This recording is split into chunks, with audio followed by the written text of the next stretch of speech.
اس پہ اللہ کی لعنت ہو.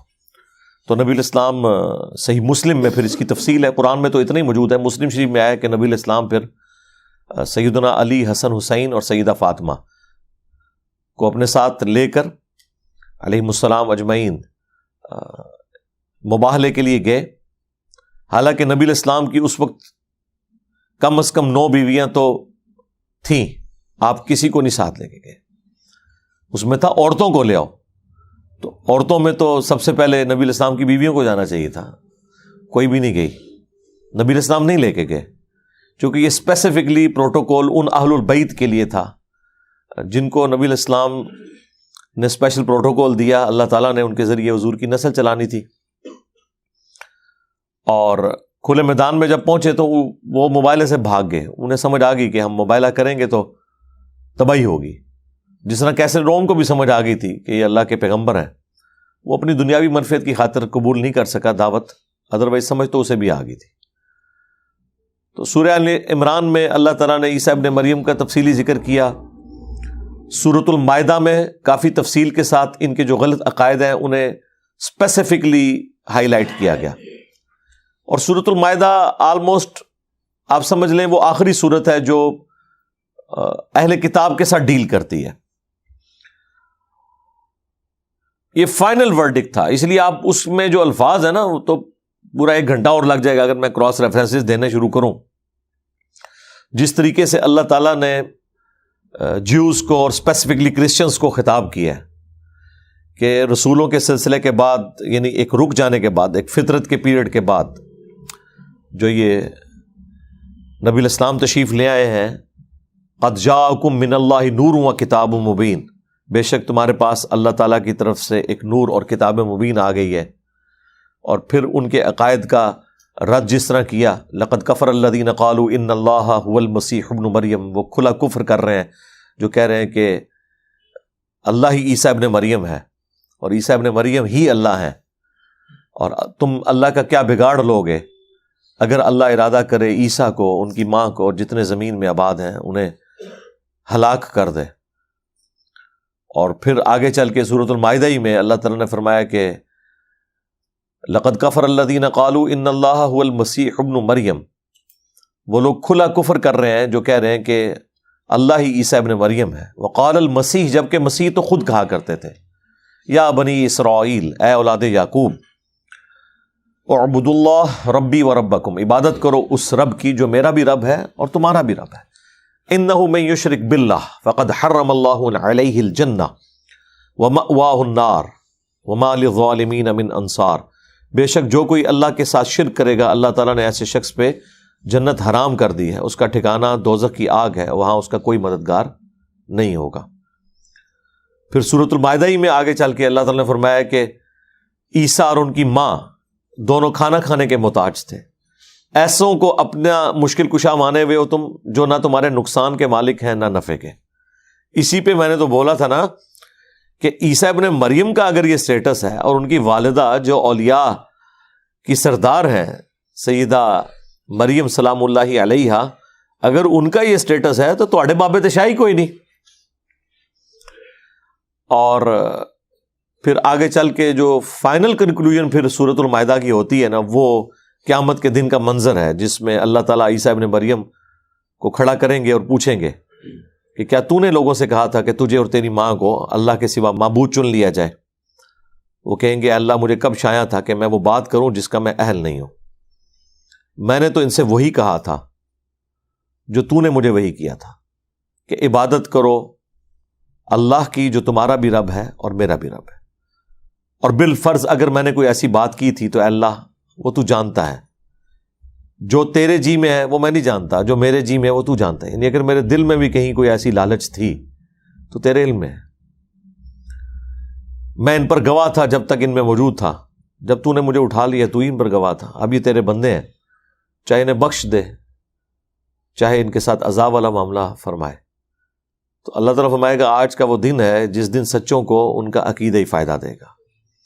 یعنی عیسیٰ ابن مریم تو اعلان برات کر دیں گے اپنے ماننے والوں سے جو اس حوالے سے ان کے بارے میں غلط عقائد کلیم کیے ہیں. پھر جو ان کا مرزانہ پیدائش کا ذکر ہے وہ سورہ آل عمران کے اندر ہے اور پھر سورہ مریم میں. بغیر باپ کے پیدا کیا اللہ تعالیٰ نے انہیں، اسی لیے سورۃ النساء میں اللہ تعالیٰ نے فرمایا یہ روح من، اللہ کی طرف سے خاص روح ہے.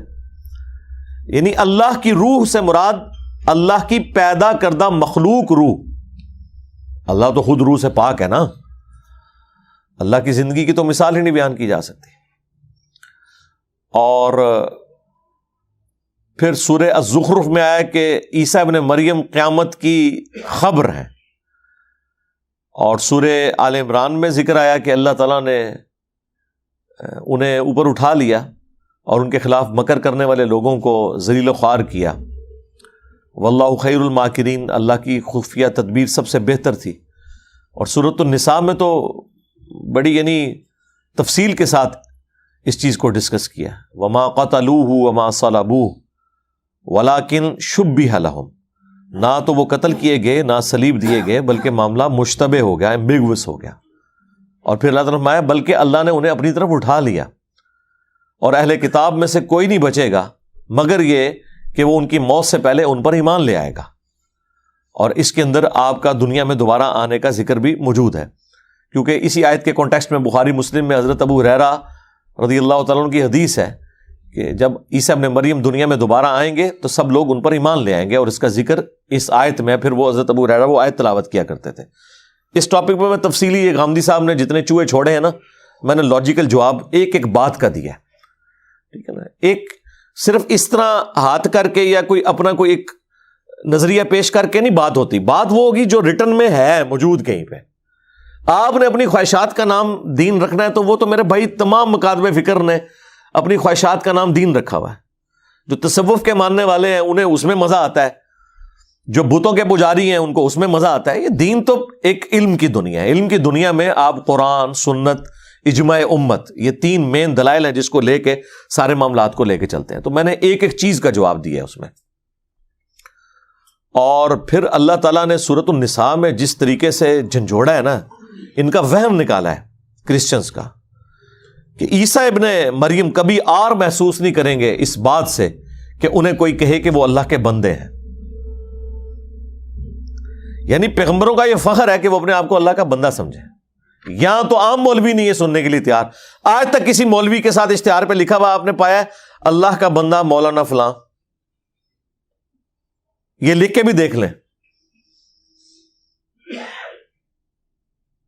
وہ اتنی دمے سال لگواتے ہیں، شیخ الحدیث، استاذ العلماء، علماء کے بھی استاد. اور علماء کو کیا مدرسوں میں سکھاتے ہیں وہ ویڈیو لیکس میں پتہ چلتا رہتا ہے. یہ ان علماء کے استاد اللہ ماشاءاللہ اچھے لوگ بھی ہیں. اب مجھ سے نہیں آپ نے پوچھنا کون سے ہیں، میں کسی کی کوئی گارنٹی نہیں دیتا. تو اللہ تعالیٰ ہمارا کہ عیسیٰ ابن مریم اس بات سے آر محسوس نہیں کریں گے کہ انہیں اللہ کا بندہ کہا جائے، اور نہ کوئی مقرر فرشتہ. اور یہاں پہ اللہ نے اکتفا نہیں کیا سورہ نساء میں. پھر اللہ تعالیٰ نے فرمایا اگر کوئی اس بات سے آر محسوس کرے گا نا کہ وہ اللہ کا بندہ ہے، یعنی وہ کوئی اور ہی کچھ بننا چاہتا ہے، تو قیامت والے دن ہم ان کو پھر جمع کر لیں گے.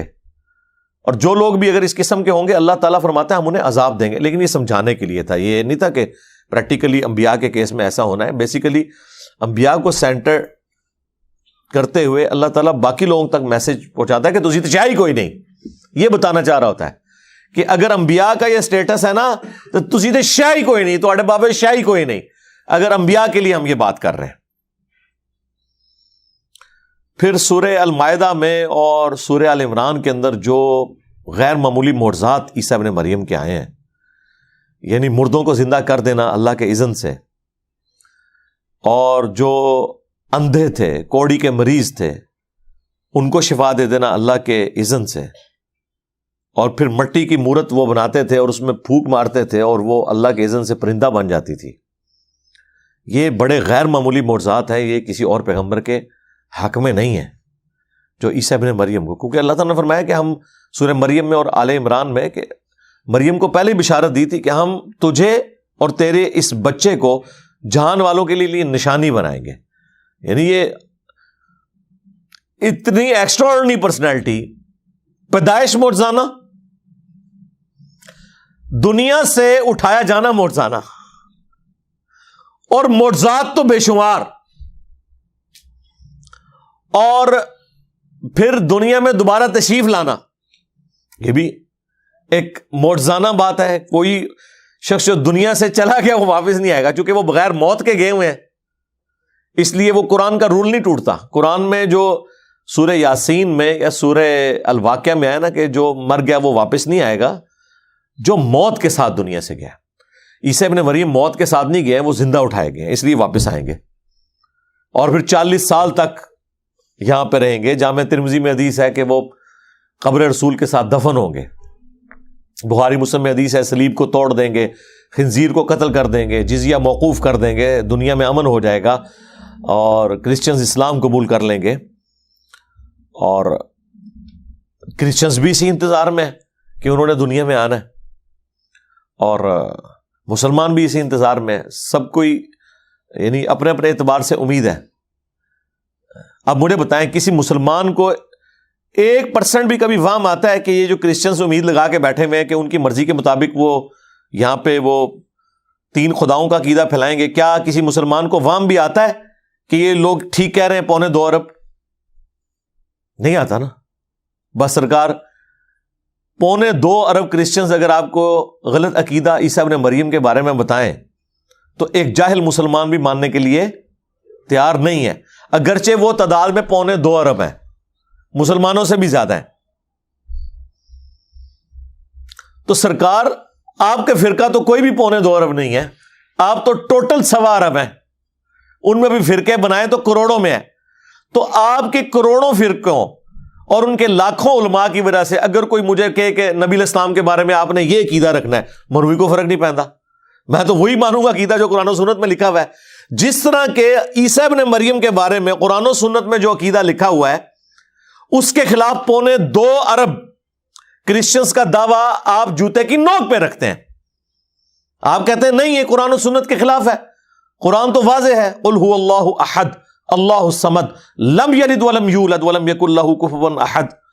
قرآن تو واضح ہے اس عقیدے میں کہ اللہ کا نہ کوئی بیٹا ہے اور نہ اس کا کوئی باپ ہے، اور پھر سورہ مریم میں جس شان سے آیا کہ قریب آسمان پھٹ پڑے اور زمین شک ہو جائے اور پہاڑ ریزہ ریزہ ہو جائیں، ان دعوا للرحمن ولدا، کہ انہوں نے رحمان کے لیے بیٹا تجویز کیا، تو آپ کہتے ہیں ہم تو قطعاً ماننے کے لیے تیار نہیں ہیں۔ تو بھائی 2.25 ارب لوگوں کی چیخو پکار آپ سننے کے لیے تیار نہیں ہیں، تو آپ کروڑوں میں بھی ہو، ہم آپ کی چیخوں کو کبھی خاطر میں نہیں لائیں گے۔ رسول اللہ کے بارے میں کوئی ایسا عقیدہ رکھنے کے اعتبار سے جو نبی علیہ السلام کی تعلیم کردہ تعلیمات قرآن و سنت کی شکل میں جو ہمارے پاس موجود ہیں ان کے خلاف ہو، سمپل ہے۔ آلریڈی یہ بھی تو یہی کچھ کر رہے ہیں نا، سارے مسلمان یہی کر رہے ہیں۔ تو ان لوگوں کی دھونس جس طرح آپ پہ اثر نہیں کرتی، اس طرح آپ کے علماء کی دھونس بھی ہم پہ کوئی اثر نہیں کرتی۔ میں نے اس لیے بارہ کہا ہے کہ جن بابوں کے بارے میں آپ کا عقیدہ ہے نا یہ قبر سے بھی نکل آئے اور ہم سے کلام بھی کرنا شروع کر دیں، تب بھی ہم کہیں گے حق وہ ہے جو قرآن و سنت میں لکھا ہوا ہے۔ سیدھی سی بات ہے، ویسے ایسا ہوگا نہیں ہے، نکلتے ہی غائب کر دیں گے انہیں، لا حول ولا قوت الا باللہ پڑھ کے، ٹھیک ہے۔ لیکن میں یہ سمجھانے کے لیے کہہ رہا ہوں کہ اگر ایسا ہو بھی جائے تو کوئی فرق نہیں پڑتا۔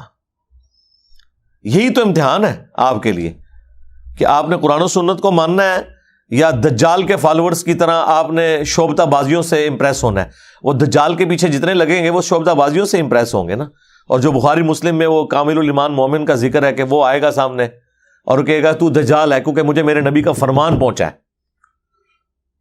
وہ تو نہیں کہے گا منو حضور نے خواب ہی آ کے دسیا یا میں کشف کے ذریعے دیکھا ہے، فرمان کو لے کے چل رہا ہوگا، حدیث کو لے کے چل رہا ہوگا۔ تو آج بھی جو قرآن و سنت کو لے کے چل رہے ہیں وہی الحمدللہ حق پہ ہیں، کیونکہ اللہ تعالیٰ نے اس دین کی حفاظت کی ذمہ داری لی ہے، اور قیامت تک کے لیے انشاءاللہ تعالیٰ یہ دین قائم رہے گا اسی طریقے سے اپنی سچائی کے ساتھ۔ اور بخاری مسلم میں حدیث ہے میری امت کا ایک گروہ قیامت تک حق پہ قائم رہے گا، کوئی نقصان پہنچانے والا انہیں نقصان نہیں پہنچا سکے گا، وہ غالب ہی رہیں گے۔ غالب سے مراد ہے اپنے دلائل میں، کیونکہ اس حدیث کے اوپر امام بخاری نے باب باندھا ہے کہ اس گروہ سے مراد ہے ہوا اہل العلم، جو اہل علم ہے. تو علم تو دیکھ لیں ان کی موت ہے، ذرا سی علمی بات کریں. یقین کریں یہ میں کوئی تکبر کے طور پہ بات نہیں کر رہا، میں آپ کو ریئل اپنی کیفیت بتا رہا ہوں. میری کوشش ہوتی ہے کہ میں مخالف علماء کی نا ویڈیوز لگا کے نا سنوں کہ یہ کیا کہتے ہیں. تو جب کبھی بھی میں نے کوئی ویڈیو لگائی ہے نا تو 5 منٹ کے بعد نہ میں بند کرنے پہ مجبور ہو جاتا ہوں. نہ کوئی آیت پیش کرتے ہیں، نہ کوئی حدیث پیش کرتے ہیں. ہمارے نزدیک یہ ہے. اب مجھے بتائیں جب کوئی ایسا بیان کر رہا ہے تو آپ کو کوفتی ہوگی. پھر اینڈ پہ میں اپنی ویڈیو خود ہی لگا کے بیٹھ جاتا ہوں اور پھر میں اسے انجوائے کرتا ہوں. ہم تو صرف عرض کرتے ہیں کہ مرنے سے پہلے اے مسلمان کر لے اس پہ غور، کتابوں کا خدا اور ہے اور ان بابوں کا اور ان کے بابوں کا خدا اور. اگرچہ وہ اسی خدا کو مانتے تھے، وہ تو ہندو بھی اسی خدا کو مانتے ہیں، لیکن ان تعلیمات کے ساتھ مانے جو اس شخص پہ نازل ہوئی ہیں جس کی قبر مدینے میں ہے. صلو علی محمد و آل محمد، اللہم صلی علی محمد و علی آل محمد و اصحاب محمد و ازواج محمد اجمعین الی یوم الدین.